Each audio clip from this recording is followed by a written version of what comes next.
அஸ்ஸலாமு அலைக்கும் வரஹ்மத்துல்லாஹி வபரகாத்துஹு. கிளியரா இருக்கா சவுண்ட்? எஸ் சிஸ்டர், கிளியரா இருக்கு. அல்ஹம்துலில்லாஹ். அல்ஹம்துலில்லாஹ். அஊது பில்லாஹி மினஷ் ஷைத்தானிர் ரஜீம். பிஸ்மில்லாஹிர் ரஹ்மானிர் ரஹீம். ரப்பி ஷ்ரஹ் லி ஸத்ரி வ யஸ்ஸிர் லி அம்ரி வஹ்லுல் உக்தத்தம் மின் லிசானி யஃப்கஹு கௌலி. ரப்பி ஸித்னி இல்மா ரப்பி ஸித்னி இல்மா ரப்பி ஸித்னி இல்மா. அல்ஹம்துலில்லாஹ்.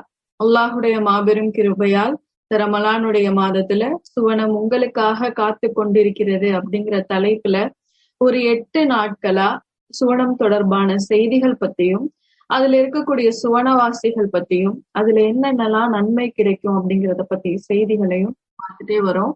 இன்ஷா அல்லாஹ் இன்றைய வகுப்பு தான் இறுதியான வகுப்பா இருக்கும்.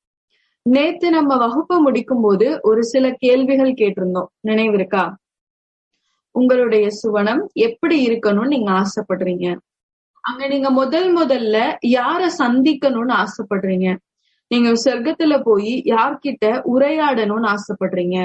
இந்த மாதிரியான கேள்விகள் நேத்து நம்ம கேட்டிருந்தோம். விருப்பமுள்ள சகோதரிகள் அதுக்கு நீங்க குரூப்ல பதில் அளிச்சு சரி, இல்ல நீங்க எழுதி அதை போட்டோ அனுப்பினாலும் சரி. இப்போ உங்கள யாராவது பகிர்ந்துக்க ஆசைப்படுறீங்களா? உங்களுடைய சொர்க்கம் எப்படி இருக்கணும்னு நினைக்கிறீங்க? அதுல நீங்க யாரெல்லாம் பார்க்கணும்னு நினைக்கிறீங்க? அங்க நீங்க யார்கிட்ட எல்லாம் பேசணும்னு நினைக்கிறீங்க?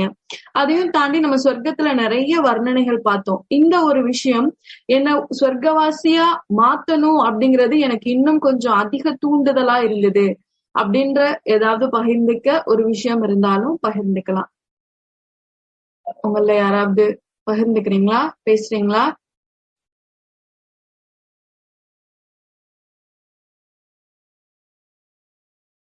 எல்லாரும் நான் பேசினா மட்டும்தான் கேட்பீங்களா? யாராவது பேசுங்க. வலைக்கும் சலாம். சொல்லுங்க வரலையா சிஸ்டர்? எப்படி இருக்கீங்க? நல்லா இருக்கேன் அல்ஹம்துலில்லாஹ். நானும் குரூப்ல போட்டிருக்கேன், போட்டோ எடுத்து அனுப்பிச்சிருக்கேன். சரி இருந்தா நீங்க நேரம் கேட்கறதுனால சொல்றேன். நீங்க சொன்னீங்களா அந்த நீர் அருவி ஓடிட்டு இருக்குன்னு சொன்னீங்களா, அந்த சவுண்ட் எஃபெக்ட், அது எப்பவுமே எனக்கு பிடிக்கும். அந்த மாதிரி சொர்க்கத்துல இருக்கணும்னு ஆசை. தண்ணியோட இருக்கணும் அப்படின்னு, தண்ணி நம்ம வீட்டுக்கிட்ட ஓடிக்கிட்டே இருக்கணும், அதுல நம்ம வசிச்சுட்டு நீங்க சொல்ற பழங்கள் எல்லாம் சாப்பிட்டுக்கிட்டு அந்த மாதிரி ஒரு ஆசை. அது உண்மைக்கே நீங்க சொல்ல அங்க இருக்கிற மாதிரியே ஒரு ஃபீலிங் எனக்கு இருந்தது. அதுக்குள்ள நம்ம இருக்கிற மாதிரியே, நம்ம பக்கத்துல அந்த மாதிரி ஓடுற மாதிரியும் அப்படின்ற மாதிரி இருந்தது. அப்போ ஒரு நிம்மதியான ஒரு வாழ்க்கை உங்களுக்கு சுவனத்துல இருக்கணும். வேற யாராவது உங்களுடைய சொர்க்கம் எப்படி இருக்கணும்னு விரும்புறீங்க? அதுல யார நீங்க பார்க்கணும்னு விரும்புறீங்க? அஸ்ஸலாமு அலைக்கும் வரஹ்மத்துல்லாஹி வபரகாத்துஹு சிஸ்டர். வலைக்கும் ஸலாம் வரஹ்மத்துல்லாஹி வபரகாத்துஹு. சொல்லுங்க அனீஸ் பாத்திமா. எஸ் சிஸ்டர், அல்ஹம்துலில்லாஹ். நேத்து நானும் போட்டிருந்தேன். பட் இப்போ நீங்க ஒரு வார்த்தை கேட்டீங்க, இந்த விஷயத்துக்காக எது நீங்க ஆசைப்படுறீங்க அப்படின்னு நினைச்சா எனக்கு அல்ஹம்துலில்லாஹ் சொர்க்கத்துல கிரீடம் அணிவிப்பாங்கன்னு சொன்னீங்க இல்லையா, அதுக்காக நம்மளுடைய பெற்றோர்களுக்கும் அந்த கிரீடம் அணிவிக்கப்படும். அந்த பாக்கியம் குர்ஆனை முழுமையா மனப்பாடம் பண்ண ஹாஃபிஸ்ங்களுக்கு கிடைக்கும்னு சொல்லியிருந்தீங்க. சோ அதுக்காக வாழ்க்கையில கண்டிப்பா குர்ஆனை மனனம் பண்ணக்கூடிய அந்த இத தௌஃபீகா அல்லாஹ் நிறைவேற்றணும். நீங்களும் துஆ செய்யுங்க கண்டிப்பா. வேற யாராவது? நம்ம வெறும் பெண்களா தான் இருக்கோம். நீங்க சும்மா உங்க கருத்தை நீங்க நினைக்கிறத பகிர்ந்துக்கலாம். அதே மாதிரி ரசூலுல்லாஹ் மனைவிகளோடயும் இருக்கணும் ஆசை. சொன்ன பெண்கள் அவங்க ஞாபகம் தான் வருது. அல்ஹம்துலில்லாஹ் அவங்க கூட இருக்கணும், எல்லா மனைவி மறக்கூடியும், அதுபோல நபி ஸல்லல்லாஹு அலைஹி வஸல்லம் பார்க்கணும், அந்த ஆசையும் இருக்கு. அல்ஹம்துலில்லாஹ். வேற நானே கேட்கவா? பேர் சொல்லி சொல்றீங்களா?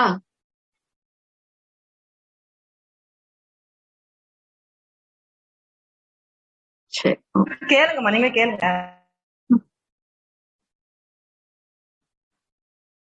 வேற யாராவது சொல்றீங்களா? அஸ்ஸலாமு அலைக்கும். அலைக்கும் ஸலாம் வரஹ்மத்துல்லாஹி வபரகாத்துஹு. உங்க பேரு? ஜன்னத்துல் ஃபிர்தௌஸ். ஜன்னத்துல் ஃபிர்தௌஸ். சொல்லுங்க சிஸ்டர். நீங்க பயான் சொல்றது உண்மையுமே சொர்க்கத்திலே இருக்கிற மாதிரி எனக்கு அதே ஒரு ஃபீலிங். உங்களுடைய பயான் ரொம்ப அப்படி ரொம்ப ஈர்க்கமா இருக்கு. அவ்வளவு ஒரு இதா கேட்கணும். திருப்பி திருப்பி ஆடியோ போட்டு கேட்டுக்கிட்டே இருக்கேன். இன்ஷா அல்லாஹ் அந்த சிராத்துல் முஸ்தகீம் பாலத்தை கடந்து போகும்போது அல்லாஹ் தாலா அந்த மறுமையில அந்த திரையை விலக்கி பார்க்கும்போது அல்லாஹ் நம்ம எப்படி பார்க்க போறோம் அப்படின்ற அந்த ஒரு ஏக்கம் இருக்கு. அல்லாஹ் உண்மையிலே வந்து நம்ம எப்படி இருக்க போறோம் அப்படின்ற மாதிரி. ரசுல்லா வந்து நம்ம இப்ப பார்க்காம அவங்களுடைய ஹதீஸ் இதெல்லாம் நம்ம ஏற்று நடக்கிறோம். ரசுல்லாவை காணுங்கிற பாக்கியத்தை எல்லாம் நம்மளுக்கு கொடுக்கணும். சஹாபாக்களை காண்கிற பாக்கியத்தை கொடுக்கணும். உமர் அலிலா தாலா அவங்கள வந்து பார்க்கணும்னு ரொம்ப ஆசையா இருக்கு. அப்புறமாட்டி கதிஜர் அலிலா தாலா அவங்களுடைய முத்து மாளிகையை பார்க்கணுன்ற அந்த ஒரு ஆசை இருக்கு. இன்ஷா அல்லாஹ் அல்லாஹ் தாலா சொர்க்கத்துல வந்து ஜன்னத்துல் ஃபிர்தௌஸ் என்னும் உயர்ந்த சொர்க்கத்தை நமக்கும் இந்த தீன படிச்சிட்டு இருக்க இந்த சகோதரிகளோட அங்க கல்வி பயிரக்கூடிய அந்த பாக்கியத்தையும் என்னுடைய பெற்றோருக்கும் உற்ற உறவினருக்கும் எல்லாருக்கும் தரணும் அப்படின்னு சொல்லிட்டு அல்லாட்ட துவா செய்த நம்ம உரை நிறைவு செஞ்சு. சரி, அப்போ இந்த கேள்வி நம்ம நேத்து கேட்டிருந்தோம். உங்களுடைய சொர்க்கம் எப்படி இருக்கணும்னு ஆசைப்படுறீங்க, அதுல யார பாக்கணும்னு ஆசைப்படுறீங்க, யார்கிட்ட பேசணும்னு ஆசைப்படுறீங்கன்னு ஒரு சில சகோதரிகள் அதுக்கான பதில் அனுப்பிச்சிருந்தாங்க. ஒரு சிலர் இப்ப பகிர்ந்துக்கிட்டாங்க. நம்ம எல்லாருடைய ஆசையும் இதுல என்னவா இருக்கு அப்படின்னா ஜன்னத்துல் ஃபிர்தௌஸ் அப்படிங்கிற சொர்க்கத்துக்கு போகணும். மெஜாரிட்டியா இப்ப சொன்னீங்க, பகிர்ந்திருந்தாலும் சரி பகிராட்டியும் சரி, உங்களுடைய மனதுடைய ஆசை அதுவாதான் இருக்கும். பெரும்பாலும் உயர்ந்த சொர்க்கமான ஜன்னத்துல் ஃபிர்தௌஸ் அப்படிங்கிற சொர்க்கத்துக்குள்ள போகணும், நபி ஸல்லல்லாஹு அலைஹி வஸல்லம் அவங்கள பார்க்கணும். அதுக்கப்புறமா அல்லாஹ்வை பாக்குற காட்சி, ஒருத்தவங்க அல்லாஹ்வை பார்த்து நான் சஜிதா செய்யறதுக்குரிய வாய்ப்பு அல்லாஹ் எனக்கு சொர்க்கத்துல ஏற்படுத்தி கொடுக்கணும்னு பகிர்ந்திருந்தாங்க. ஒருத்தவங்க என்ன அல்லாஹ்வை பாக்குறது, நபி ஸல்லல்லாஹு அலைஹி வஸல்லம் அவங்களை சந்திக்கிறது, இது எல்லாத்துக்கும் அப்புறம் எனக்கு உமர் ரலியல்லாஹு அன்ஹு சந்திக்கணும்னு ரொம்ப ஆசை அப்படின்னு சொல்லி ஒரு சகோதரி வாய்ஸ் மெசேஜ் பண்ணிருந்தாங்க. இப்போ ஒவ்வொருத்தருக்கும் ஒவ்வொரு விதமான ஆசை சொர்க்கத்துல இருக்கு. சிலர் என்னோட குடும்பத்தார பாக்கணும், என்னோட கணவன் கூட இருக்கணும், நான் என்னோட கணவன் இந்த உலகத்துல பிரிஞ்சுட்டேன், நானும் அவங்களும் ரொம்ப அன்பானவங்களா இருந்தோம், நான் அவங்க சொர்க்கத்துல பார்த்து பேசக்கூடிய வாய்ப்பு, அவங்க கிட்ட நான் பகிர்ந்துக்கிறதுக்கு நிறைய விஷயம் இருக்கு, அந்த வாய்ப்பெல்லாம் எனக்கு ஏற்படுத்தி கொடுக்கணும்னு ஒரு சிலர் வாய்ஸ் மெசேஜ் போட்டிருந்தாங்க. அல்ஹம்துலில்லாஹ். அப்போ நம்ம எல்லாருடைய ஆசையும் என்னவா இருக்கு அப்படின்னா அடிப்படையில சொர்க்கத்துல உயர்ந்த சொர்க்கமான ஜன்னத்துல் ஃபிர்தௌஸ் அப்படிங்கிற சொர்க்கத்துக்குள்ள போகணும், நபி ஸல்லல்லாஹு அலைஹி வஸல்லம் அவங்கள பார்க்கணும், அல்லாஹ்வை சந்திக்கணும். இந்த நிகழ்வெல்லாம் நம்மளுடைய வாழ்க்கையில நடைபெறுமா? இப்ப ஜன்னத்துல் ஃபிர்தௌஸ் அப்படின்னு சொல்லும் போதே நம்ம மனசுல பலருக்கு தோன்ற எண்ணம் என்னவா இருக்கும் அப்படின்னா அங்க போகணும் அப்படிங்கிற ஆசை எல்லாம் தாண்டி அந்த உயர்வான சொர்க்கம் யாருக்கு அப்படின்ற சில விஷயங்களையும் சில தன்மைகளையும் சில குணங்களையும் கேட்கும் போது நம்ம மனசுல ஒரு கேள்வி இருக்கும், நான் ஜன்னத்துல் ஃபிர்தௌஸுக்கு தகுதியானவளா? இவ்வளவு உயர்வான சொர்க்கம், நபிமார்கள் இருக்கக்கூடிய, சுஹதாக்கள் இருக்கக்கூடிய, சித்திகீன்கள் இருக்கக்கூடிய சுவனத்துல நான் இருக்கிறதுக்கு தகுதியானவளா? நான் இது அல்லாஹ் கிட்ட எந்த தயக்கமும் இல்லாம நான் கேட்கலாமா? கேட்கிற அளவுக்கு எனக்கு தகுதி இருக்கா? இதோ ஒரு சிஸ்டர் இடையில பகிர்ந்திருந்தாங்க, சொர்க்கத்தை பத்தி கேட்கும் போது இப்ப எனக்கு அல்லாஹ் கிட்ட சொர்க்கத்தை தான் கேட்க வெக்கமா இருக்கு, நான் எதுவுமே செய்யலையே, நான் எப்படி அல்லாஹ் கிட்ட எதுவும் செய்யாம இந்த எல்லா சுகத்தையும் எனக்கு கொடுன்னு நான் கேட்கறதுன்னு தெரியல, ஆனாலும் அல்லாஹ் மேல ஒரு ஆதரவுல நான் அதை கேட்கிறேன் அப்படின்னு சொல்லி ஒருத்தவங்க பகிர்ந்திருந்தாங்க. அப்ப இதே மாதிரி எல்லாரோட மனசுலயும் ஒரு எண்ணம் இருக்கும், நான் எதுவுமே செய்யலையே, அந்த அளவுக்கு நான் தகுதி இல்லையே, நான் என்ன அமல்கள் என்கிட்ட இருக்கு, நான் அல்லாஹ் கிட்ட ஜன்னத்துல் ஃபிர்தௌஸ கேட்கறதுக்கு அப்படிங்கிற ஒரு கவலையோ ஏக்கமோ இருக்கலாம். இத பத்தி நபி ஸல்லல்லாஹு அலைஹி வஸல்லம் அவங்க சொல்லும் போது சொல்றாங்க, நீங்க இறைவன் கிட்ட சொர்க்கத்தை கேளுங்க, அதுலயும் உயர்ந்த சொர்க்கமான ஜன்னத்துல் ஃபிர்தௌஸ் அப்படிங்கிற சொர்க்கத்தை கேளுங்க, அல்லாஹ்வின் மீது நீங்க ஆதரவு வைங்க.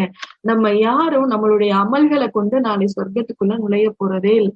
அல்லாஹுடைய அன்பை கொண்டும் அல்லாஹுடைய திருப்தியை கொண்டும் தான் ஒவ்வொரு மனிதரும் சுவனவாசியா இப்ப மாற போறாரு. அப்போ நம்ம அல்லாஹ் கிட்ட ஜன்னத்துல் ஃபிர்தௌஸ கேட்கும் போது முழுமையான ஆதரவோட கேட்கணும் சகோதரிகளா. அல்லாஹ் சொல்றான்ல, என்னுடைய அடியான் என்னை என்னவா நினைக்கிறானோ நான் அவனுக்கு அந்த மாதிரியே இருக்கேன்னு சொல்றான் அல்லாஹ்.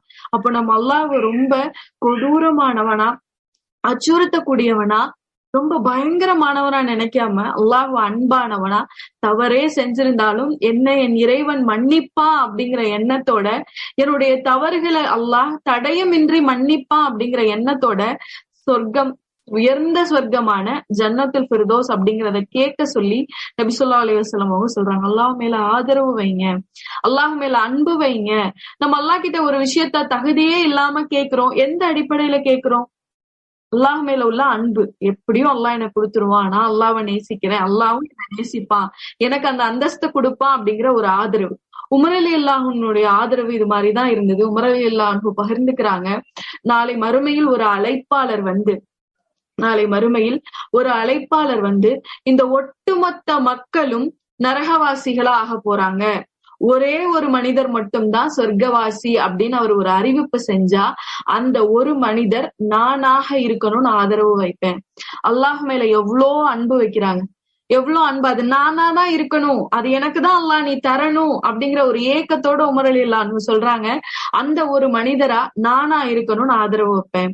அதே நேரத்துல அந்த அழைப்பாளர் வந்து இந்த ஒட்டுமொத்த மக்களும் சொர்க்கத்துக்கு போறாங்க, ஒரே ஒரு மனிதர் மட்டும் நரகத்துக்கு போக போறாரு அப்படின்னு அவர் அழைப்பு விடுத்தா அந்த ஒரு மனிதரா நான் இருக்கவே கூடாதுன்னு அல்லாஹ் மேல நான் ஒரு ஆதரவு வைக்கிறேன். அப்ப எல்லாரும் நரகத்துக்கு போனா கூட என்னுடைய ரப்பு என்னை நரகத்தில் போட மாட்டான், என்னுடைய ரப்ப நான் அதிகமா நேசிக்கிறேன், என்னுடைய இறைவனும் என்னை நேசிக்கின்றான், என்னை நரகத்தில் என் இறைவன் போட மாட்டான் அப்படிங்கிற ஒரு அழகான ஆதரவு. இந்த ஆதரவை தான் நம்மளும் நம்ம இறைவன் மேல வைக்கணும்.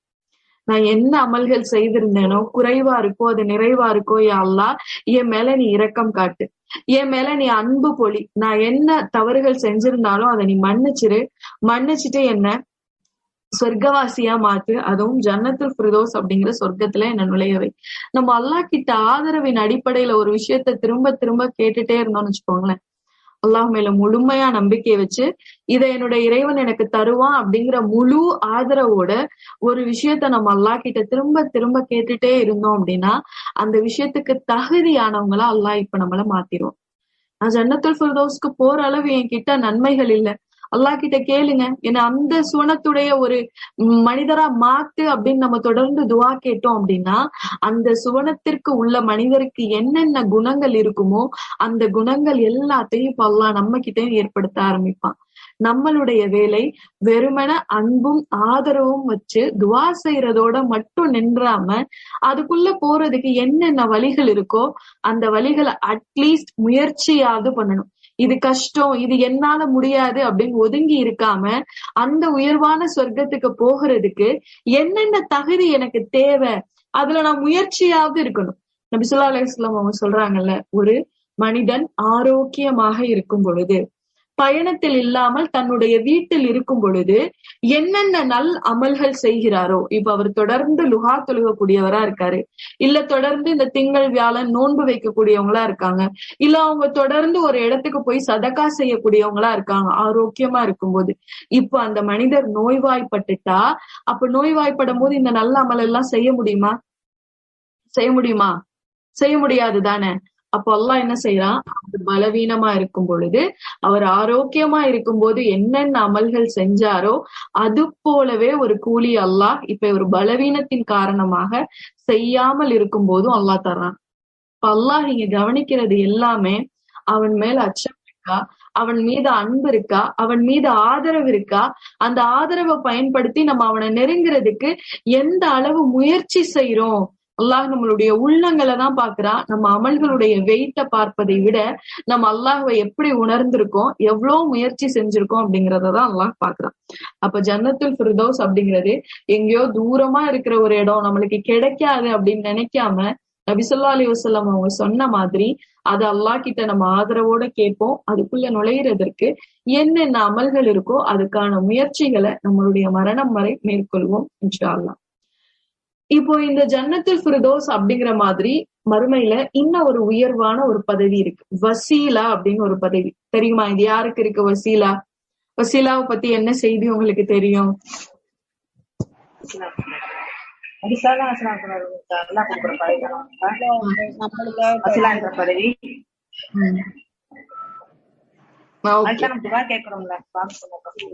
நபி ஸல்லல்லாஹு அலைஹி வஸல்லம் அவங்களுக்கு அல்லாஹ் கொடுக்கிற ஒரு அந்தஸ்து வசீலா அப்படிங்கிறது உயர்ந்த அந்தஸ்து. இந்த வசீலா அப்படிங்கிற வார்த்தைக்கு என்ன அர்த்தம்னு பார்த்தோம்னா இணைத்தல்னு அர்த்தம். இணைக்க போகுது, கனெக்ட் பண்ண போகுது. வசீலா அப்படிங்கிறது கனெக்ட், யாரையும் கனெக்ட் பண்ண போகுது, அல்லாஹுவையும் நம்மளையும் அடியார்களையும் கனெக்ட் பண்ண போகுது. அந்த கனெக்ட் பண்ற இடத்துல இப்ப யார் இருக்க போறா அப்படின்னா நபி ஸல்லல்லாஹு அலைஹி வஸல்லம் அவங்க தான் இருக்க போறாங்க. ரசூலுல்லாஹ் சொல்றாங்க, நாளை மறுமையில் ஒரு உயர்ந்த அந்தஸ்து இருக்கு, வசீலா அப்படிங்கிற ஒரு அந்தஸ்து, அது அல்லாஹ் எனக்கு கொடுக்கணும், எனக்காக நீங்க துவா செய்யுங்க அப்படின்னு சொல்றாங்க. ஏன் ரசூலுல்லாஹ் நம்மள துவா செய்ய சொல்றாங்க? வசீலான்ற பதவியை வச்சு இப்ப ரசூல்லா என்ன செய்ய போறாங்க? இந்த பதவி யாரோ ஒரே ஒரு நபருக்கு மட்டும்தான். இது அல்லாஹ் கிட்ட நெருக்கமா இருக்கக்கூடிய ஒரு பிளேஸ்.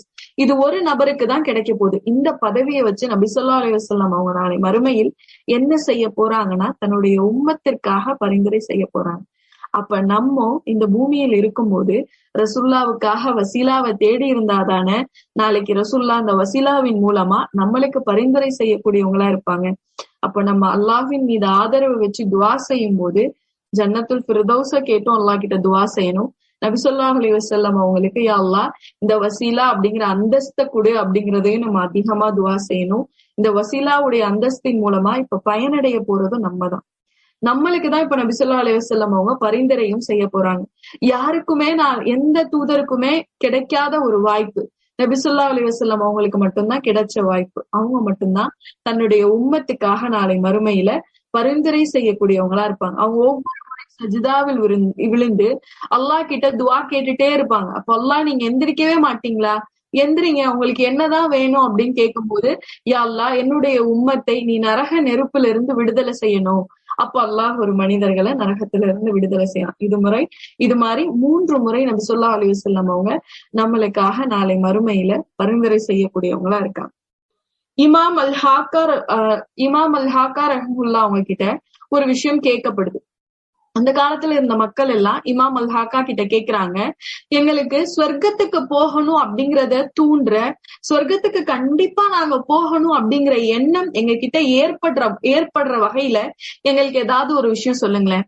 எங்களுக்கு ஏதாவது ஒரு விஷயம் சொல்லுங்க. அந்த ஒரு விஷயத்தின் மூலமா கண்டிப்பா நாங்க சொர்க்கத்துக்கு போகணும், இத கண்டிப்பா நாங்க அடையணும் அப்படிங்கிற ஒரு வேகம் எங்களுக்குள்ள வரணும், ஒரு உத்வேகம் வரணும், எங்களுக்கு கொஞ்சம் என்கரேஜ் பண்ற மாதிரி ஒரு விஷயம் எங்களுக்கு சொல்லுங்க அப்படின்னு சொல்றாங்க. சொன்ன உடனே இமாம் அல் ஹாக்கா அடுத்த நிமிடமே சொல்றாங்க, ஃபீஹா ரசூலுல்லாஹ், அதுல ரசூலுல்லாஹ் இருக்காங்கல்ல, இதை விட வேற என்ன உந்துதல் உங்களுக்கு வேணும்? சொர்க்கத்துக்கு போகணும் அப்படிங்கிற ஆசை உங்ககிட்ட வர்றதுக்கு என்ன செய்தி உங்களுக்கு வேணும்னு கேக்குறாங்க. அப்போ சொர்க்கத்தை நம்ம ஆசைப்படுறதுக்கு, ஜன்னத்துல் ஃபிர்தௌஸ நம்ம விரும்பி இறைவனிடம் கேட்கறதுக்கு ஒரே ஒரு காரணம், அதுல யாரு இருக்கா? நபி ஸல்லல்லாஹு அலைஹி வஸல்லம் அவங்க இருக்காங்க. உயர்ந்த சொர்க்கத்துல தானே இப்போ நபிமார்கள் எல்லாம் இருக்க போறாங்க. ரசூல்லாவை பார்க்கணும், அதுல ரசூல்லா இருக்காங்க அப்படிங்கிறத விட வேற எந்த செய்தி உங்களை தூண்ட போது சொர்க்கத்தை கேட்கறதுக்காக அப்படின்னு இந்த இமாம் பகிர்ந்துக்கிறாங்க. கொஞ்சம் யோசிச்சு பாருங்க. சஹாபாக்கள் மதீனாவுல நபி ஸல்லல்லாஹு அலைஹி வஸல்லம் அவங்க கூட வாழ்ந்த போது திடீர்னு ஒரு நாள் ரசூல்லா மரணிச்சிடுறாங்க. சஹாபாக்களுடைய நிலை எல்லாம் எப்படி இருந்துச்சுன்னா, டெய்லி ரசூல்லாவை அவங்க கண்களால பாத்துருணும். எங்க பயணம் போறதா இருந்தாலும் கடைசியா அவங்க நபி ஸல்லல்லாஹு அலைஹி வஸல்லம் அவங்க கிட்ட சொல்லிட்டு ரசூல்லாவை பார்த்துட்டு சந்திச்சுட்டுதான் அவங்க ஊர்ல இருந்து வெளியில போவாங்க. அவங்க எங்க பயணம் பண்ணிட்டு திரும்ப மதீனாக்குள்ள வர்றதா இருந்தாலும் நேரா நபி ஸல்லல்லாஹு அலைஹி வஸல்லம் அவங்கள பார்த்துட்டு சந்திச்சுட்டு பேசிட்டு தான் தங்களுடைய வீடுகளுக்கு போவாங்க. ரசூலுல்லாஹ்வை சுத்தியேதான் அவங்களுடைய வாழ்க்கை இருந்தது. இன்னைக்கு நம்ம வீட்டுல இருக்க நம்மளுடைய பெற்றோர் மாதிரி எங்க போனாலும் நம்ம வாழ்க்கையில என்ன நடந்தாலும் எல்லாத்தையும் ஓடி வந்து நம்மளுடைய பெற்றோர்கள் கிட்டதானே நம்ம பகிர்ந்துக்கிறோம். நம்ம எவ்வளவு வயதானவங்களை ஆனாலும் கூட நம்மளுடைய நிம்மதி அவங்க கிட்ட நம்மளுடைய செய்திகளை பகிர்ந்துக்கிறதுல இருக்குல்ல. இதே போலதான் சஹாபாக்களுடைய நிம்மதி நபி ஸல்லல்லாஹு அலைஹி வஸல்லம் அவங்கள டெய்லி பாக்குறதுலயும் அவங்க கிட்ட பேசுறதுலயும் இருந்தது. இப்படியே போயிட்டு இருந்த அவங்களுடைய வாழ்க்கையில இப்ப திடீர்னு ஒரு நாள் யாரும் இல்ல, நபி ஸல்லல்லாஹு அலைஹி வஸல்லம் அவங்க இல்ல. ரசூல்லா இல்லாத அந்த மதீனா சஹாபாக்களுக்கு மதீனா நகரம் மாதிரியே இல்ல. இதுக்கு முன்னாடி இவ்வளோ நாள் நான் பிறந்து வளர்ந்தது இந்த ஊர் தானா அப்படின்ற அளவுக்கு அவங்களுக்கு ஒரு அந்நியத்தை மனசுல ஏற்படுத்துச்சு. நபி ஸல்லல்லாஹு அலைஹி வஸல்லம் அவங்க இல்லாத ஒரு ஊரு அவங்களுடைய ஊர் போலவே அவங்களால உணர முடியல. அவங்களுடைய மனதுல வெறுமை. பள்ளிவாசல்களை கடந்து போகும் போதெல்லாம் அங்க ரசூல்லாவை பார்க்க முடியாத ஏக்கம் அவங்களுக்கு இருந்துச்சு. இதே போலதான் நாளை நம்ம சொர்க்கத்துல இருக்க போறோம். அந்த சொர்க்கத்துல ரசூல்லா இல்ல அப்படின்னா அந்த சுவனம் எப்படி உண்மையான சுவனம் நம்ம உணர முடியும்? அப்போ நம்ம கேட்கும் போதே நபி ஸல்லல்லாஹு அலைஹி வஸல்லம் அவங்க இருக்கக்கூடிய ஜன்னத்துல் ஃபிர்தௌஸ் அப்படிங்கிற சொர்க்கம் தான் வேணும் அப்படின்னு அல்லாஹ் கிட்ட ஆதரவு வைக்கணும். ஆதரவு வைக்கிறதோடு மட்டும் இல்லாம அதுக்கான முயற்சிகளை செய்யணும். 100% நம்மளால அந்த அமல்ல தேர்ச்சி பெற முடியாட்டியும் அபூபக்கர் சித்திக் ரலியல்லாஹு அன்ஹு மாதிரியும், உமர் ரலியல்லாஹு அன்ஹு மாதிரியும், உம்மு சுலைம் ரலியல்லாஹு அன்ஹா மாதிரியும், ஆயிஷா ரலியல்லாஹு அன்ஹா மாதிரியும் நம்மளுடைய அமல்கள்ல தேர்ச்சி பெற முடியாட்டியும் கூட அட்லீஸ்ட் நம்ம முயற்சியாவது செய்யணும். ஒரு 100 கொலை செய்த மனிதர் தன்னுடைய பாவத்திலிருந்து வெளிவரதுக்கான முயற்சி தான் செஞ்சாரு. முழுமையா கூட வெளியில வரல, முழுமையா கூட அவர் பாவ மன்னிப்பு கேட்கல, அதுல இருந்து வெளிவரணும் தான் நினைச்சாரு. அந்த முயற்சிக்கே அல்லாஹ் அவருக்கு கூலி கொடுத்தான், அவரை சொர்க்கவாசியா மாத்தினா இல்லையா? அதே போல நம்மளும் முயற்சிகளை தொடர்ந்து செஞ்சா அல்லாஹ் அந்த இடத்திற்கு தகுதியான மனிதர்களாக நம்மளை மாற்றுவான் இன்ஷா அல்லாஹ். இது முதலாவது விஷயம். சுவனம் அப்படின்னு சொன்னோன்னே நம்ம நிறைய பேர் ஆசைப்பட்ட ஒரு விஷயம் ஜன்னத்துல் ஃபிர்தௌஸ், ரசூலுல்லாஹ்வை சந்திக்கக்கூடிய. ரெண்டாவது என்ன அப்படின்னா அல்லாஹ்வை சந்திப்பது. ஒரு அடிமைக்கு அல்லாஹ்வை பார்ப்பதை விட, அல்லாஹ்விடம் உரையாடுவதை விட, அவன் பேசுவதை கேட்பதை விட எது இனிமையாக இருக்கும், எது விருப்பத்திற்குரியதா இருக்கும்? நாளைக்கு நம்ம சொர்க்கத்துல போய் எவ்வளோ அங்க சுகங்களை அனுபவிச்சாலும் இறைவனை பார்க்காதவரை அந்த சுகங்கள் எல்லாம் சுகமாவே இருக்காது. இறைவனுடைய பேச்சை கேட்காதவரை அந்த சுகங்கள் எல்லாம் சுகங்களாவே இருக்காது. அல்லாஹ் சொல்றான்ல, நாளை மறுமையில் சில மனிதர்களுடைய முகம் மகிழ்ச்சியாக இருக்கும். உஜூஹு யௌமைதின் நாலிரா இலா ரப்பிஹா நாலிரா. சில முகம் நாளை மறுமையில் மகிழ்ச்சியா இருக்கும். அது ஏன் மகிழ்ச்சியா இருக்கும் அப்படின்னா அந்த முகங்கள் எல்லாம் தன்னுடைய இறைவனை பார்த்தவாறு இருக்கும் அப்படின்னு சொல்லி சொல்றாங்க. நாளை மறுமையில் அல்லாஹ் நமக்கு இப்படி ஒரு வாய்ப்பை ஏற்படுத்தி கொடுக்கணும். எந்த இறைவனை பார்க்காம, எந்த இறைவன் நம்மை பார்ப்பது போலவே அஞ்சி ஒவ்வொரு வணக்கத்தையும் நம்ம செய்யறோமோ, எந்த இறைவனுக்காக நம்மளுடைய வாழ்க்கையில ஒவ்வொரு விஷயத்தையும் யோசிச்சு இது என்னுடைய இறைவனுடைய திருப்தியை பெற்று தருமா, இல்ல இது என்னுடைய இறைவனுடைய கோபத்தை பெற்று தருமான்னு யோசிச்சு யோசிச்சு செய்யறோமோ அந்த இறைவனை பார்க்கக்கூடிய வாய்ப்பை ஏற்படுத்தி கொடுக்கணும் அல்லாஹ். இறைவனை பார்க்க முடியல அப்படின்னா நம்ம இவ்வளவு நாள் வாழ்ந்த வாழ்க்கைக்கு என்ன பிரயோஜனம் இருக்கும்? என்ன பிரயோஜனம் இருக்கும்? எந்த அல்லாஹுவை நினைத்து, எந்த அல்லாஹிற்காக அமல் செய்து, எந்த அல்லாஹுவை நம்ம நினைவு கூர்ந்து நம்மளுடைய வாழ்க்கையை அமைச்சுக்கிட்டோமோ அந்த இறைவனை பார்க்க முடியல அப்படின்னா நம்மளுடைய இத்தனை ஆண்டு கால வாழ்க்கை பயனுள்ளதா இருக்குமா? நபி ஸல்லல்லாஹு அலைஹி வஸல்லம் அவங்க கிட்ட சஹாபாக்கள் கேக்குறாங்க, யா ரசூலுல்லாஹ், நாளை மறுமையில் இறைவனை எல்லாரும் ஒண்ணு போல பார்க்க முடியுமா அப்படின்னு. ரசூலுல்லாஹ் சொல்றாங்க, உயர்ந்த அந்தஸ்துல இருக்கக்கூடிய மனிதர்கள் அல்லாஹ்வை சந்திக்கக்கூடிய வாய்ப்பு இருக்கும், அல்லாஹ்வை பார்ப்பாங்க. இப்ப நிறைய மனிதர்கள் இருப்பாங்களே, அல்லாஹ்வை எல்லாராலையும் பாத்திர முடியுமா அப்படின்னு கேக்குறாங்க.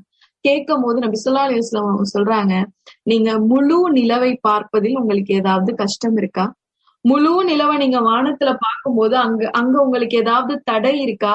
உங்களால பார்க்க முடியாம போகுமா? இல்ல யா ரசூலுல்லாஹ், எத்தனை நபர்கள் இருந்தாலும் அந்த நிலவு எந்த ஒரு மறைவும் இல்லாம அழகா தெரியும் அந்த முழு நிலவு. அது போல நாளை உங்களுடைய இறைவனை நீங்க பாப்பீங்க, எந்த தடையும் உங்களுக்கு இருக்காது அப்படின்னு சொல்லி நபி ஸல்லல்லாஹு அலைஹி வஸல்லம் அவங்க சொல்றாங்க. சொர்க்கத்தில் ஒரு மனிதனுக்கு கிடைக்கின்ற அதிகப்படியான கூலி என்ன தெரியுமா? இறைவனை சந்திக்கிறது தான். அல்லாஹ் தன்னுடைய திருமறை குர்ஆன்ல 50வது அத்தியாயத்துடைய 35வது வசனத்துல சொல்றான், அவர்கள் விரும்பியதெல்லாம் அதில் அவர்களுக்கு இருக்கிறது, இன்னும் அதற்கு அதிகமும் நம்மிடம் இருக்கிறதுன்னு அல்லாஹ் சொல்றான். சொர்க்கத்துல ஒரு சுவனவாசிக்கு அவர் என்னெல்லாம் ஆசைப்படுறாரோ அது எல்லாமே சொர்க்கத்துல இருக்குமா, இன்னும் அதை விட அதிகமாவும் அவருக்கு சொர்க்கத்துல இருக்குன்னு சொல்லி அல்லாஹ் சொல்றான்.